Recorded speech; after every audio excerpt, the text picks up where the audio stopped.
नमस्कार दोस्तों, स्वागत है आपका NCERT basic study YouTube channel में। आज से हम लोग कक्षा 6 के गणित स्टार्ट करने वाले हैं। विषय सूची आपकी इस प्रकार है। टोटल 14 अध्याय हैं इसमें। जो पहला अध्याय है वो है अपनी संख्याओं की जानकारी। दूसरा अध्याय है पूर्ण संख्याएं। तीसरा अध्याय है संख्याओं के साथ खेलना।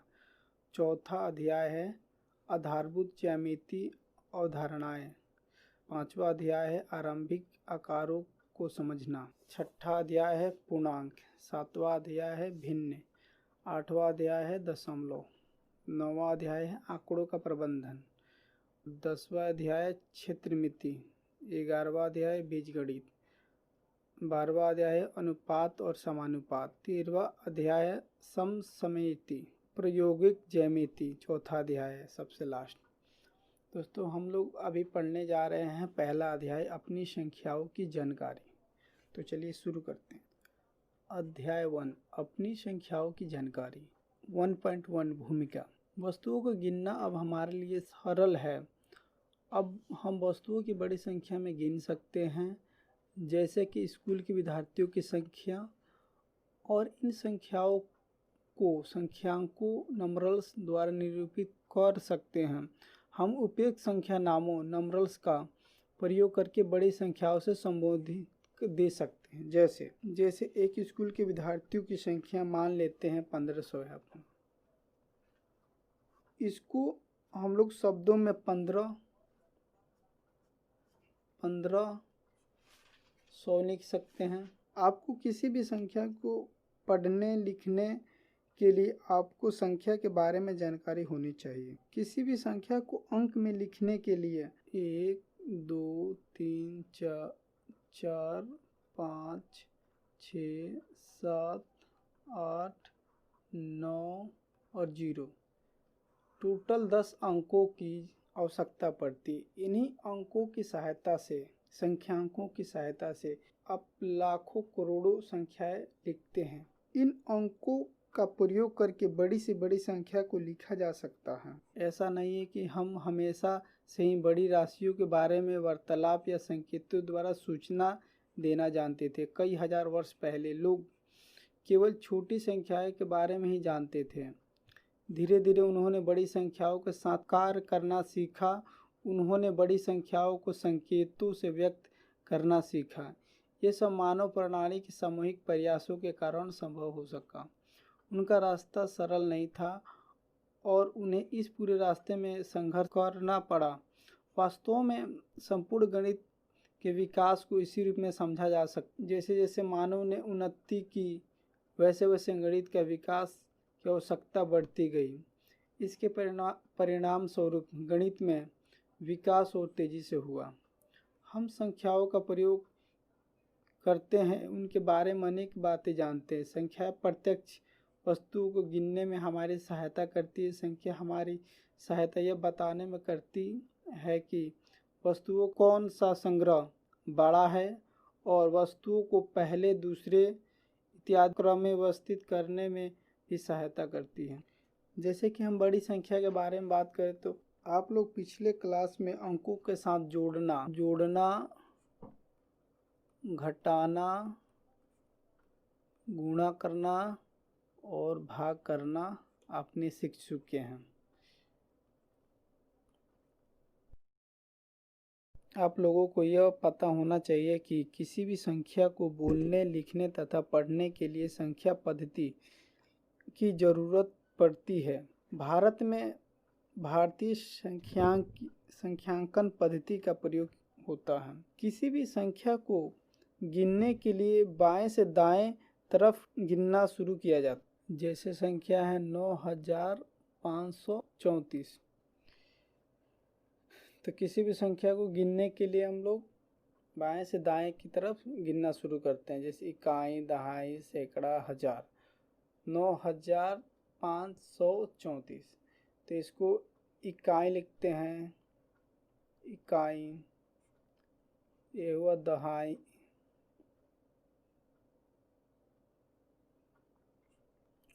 ये हुआ सैकड़ा,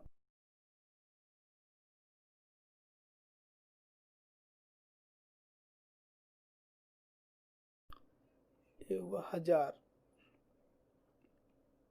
ठीक है, पढ़ने के लिए कैसे पढ़ेंगे? 9534। सैकड़ा को 100 पढ़ते हैं। अगर यहाँ 9500 के बाद जो 34 के जगह डबल जीरो हो तो इसको कैसे पढ़ेंगे? 9500 पढ़ सकते हैं या 9500 पढ़ सकते हैं। अगर 5 की जगह जीरो हो तो इसको कैसे पढ़ेंगे? 9034 इसको पढ़ लेंगे। काई दाएं सैकड़ा 1000, 9034 पढ़ेंगे। अगर 3 की जगह जीरो हो तो क्या पढ़ेंगे?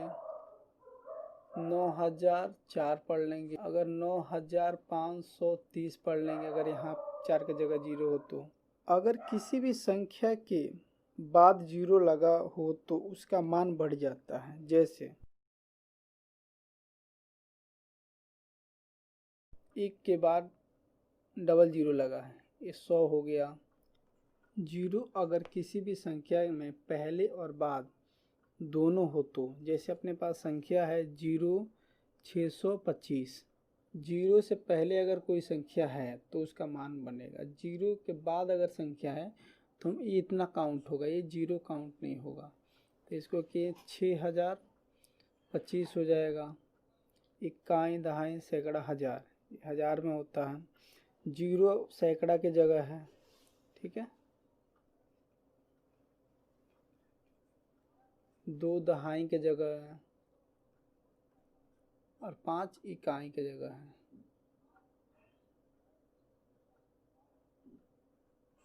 आपको संख्या को लिखने, बोलने तथा पढ़ने के लिए संख्यांकन की भारतीय पद्धति को याद करना होगा। तभी आप बड़ी से बड़ी संख्या को अंकों में और शब्दों में लिख सकते हैं, पढ़ सकते हैं।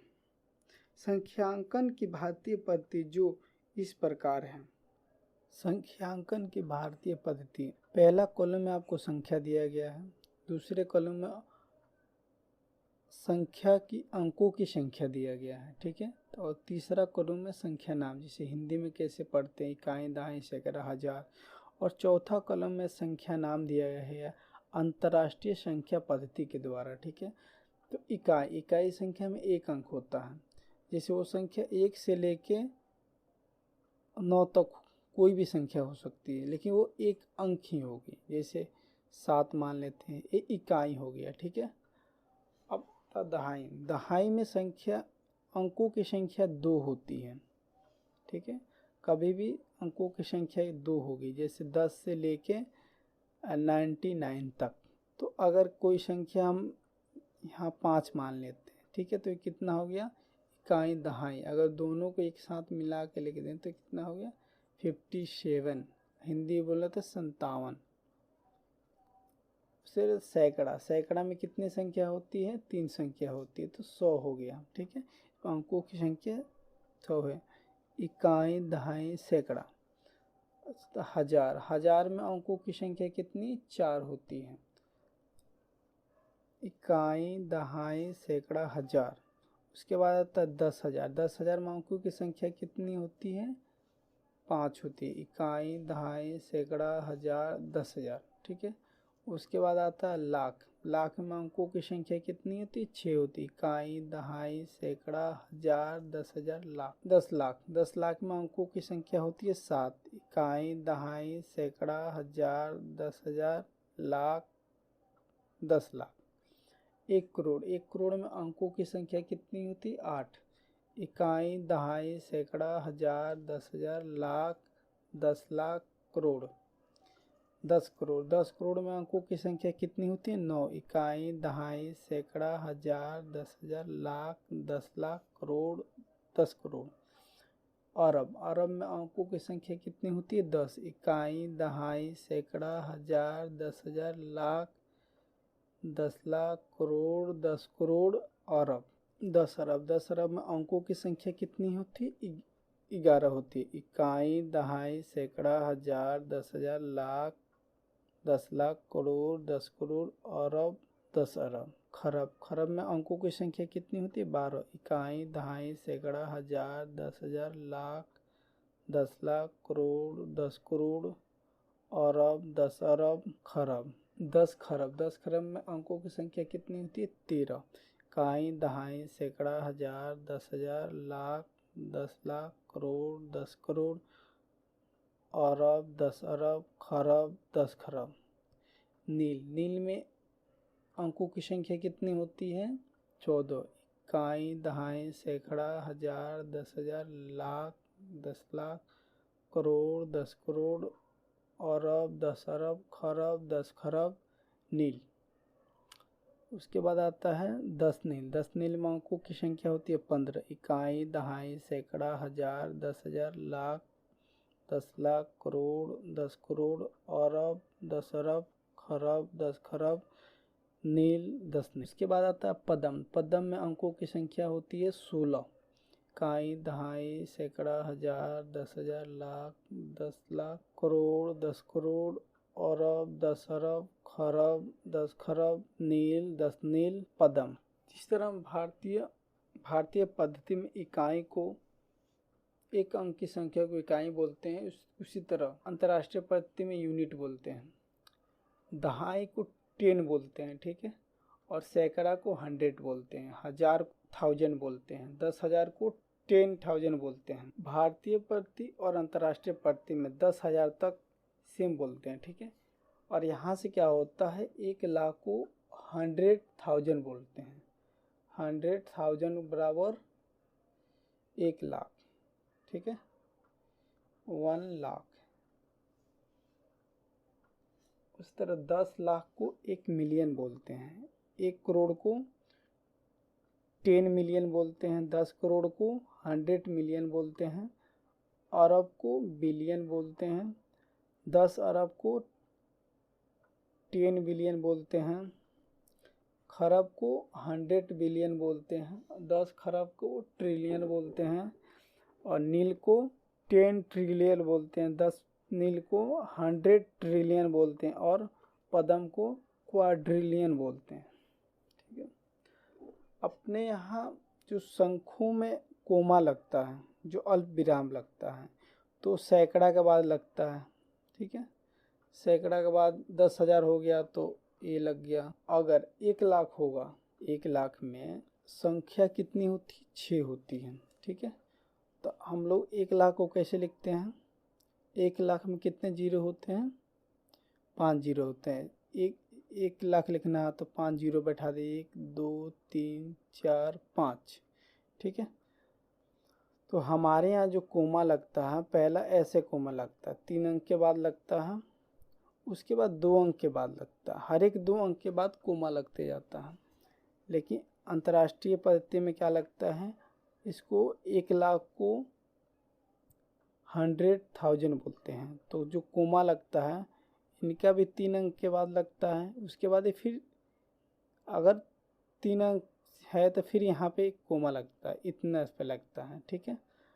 तो 100 ट्रिलियन, यहाँ पे अगर 1 लाख है तो यहाँ पे 1 लाख ऐसे लिखते हैं, यहाँ पे एक कोमा लगते हैं, 1 2 3 अंक के बाद कोमा लगता है। 10 करोड़ लिखना, 10 करोड़ में अंकों की संख्या कितनी है? 9 होती है। तो जीरो कितना हो गया? अगर एक उसमें से घटा देंगे, अंक 9 होते हैं तो जीरो 8 ही होंगे, 1 लिखते हैं, उसके बाद 8 जीरो, 1 2 3 4 5 6 7 8, 10 करोड़ हो गया। तो पहला अगर अपने यहाँ अगर कोमा लगेगा तो 3 अंक के बाद लगेगा, उसके बाद 2 अंक के बाद लिखेगा, फिर उसके बाद 2 अंक के बाद लगेगा। तो हम लोग यहाँ 10 करोड़ पढ़ते हैं, लेकिन वहाँ क्या होता है, इकाई, दहाई, सैकड़ा, हजार, 10,000, 100,000, ठीक है। उसके बाद क्या होता है, उसके बाद होता है मिलियन, 10 मिलियन, उसके बाद होता है 100 मिलियन। 100 मिलियन कैसे बोलते हैं? 1 लाख बोलते हैं। 100 मिलियन को 10 करोड़ बोलते हैं, ठीक है। यहाँ 3 अंकों के बाद कोमा लगाया जाता है। अगर आपको हमारा वीडियो अच्छा लगा हो तो अपने दोस्तों के साथ शेयर करें, वीडियो को लाइक करें, कमेंट करें, और वीडियो देखने के लिए आपको बहुत बहुत धन्यवाद।